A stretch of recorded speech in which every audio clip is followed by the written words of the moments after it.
How to log into Abu Dhabi Commercial Bank accounts online.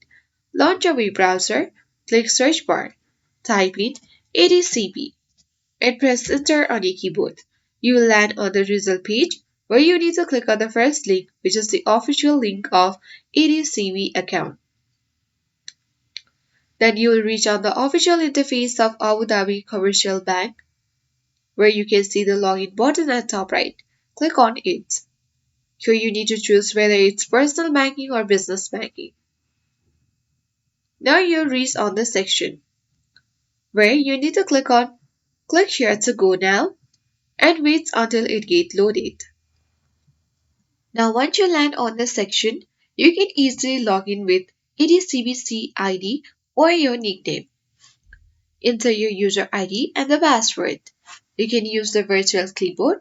So, in case you forget the password, you can click on Forget Password link and then reset your password.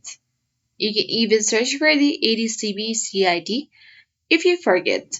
And then once you enter all the credentials, click on Login button and you will successfully log into your ADCB online banking account. I hope this guide was helpful. If it was, then do like, share, comment and don't forget to subscribe.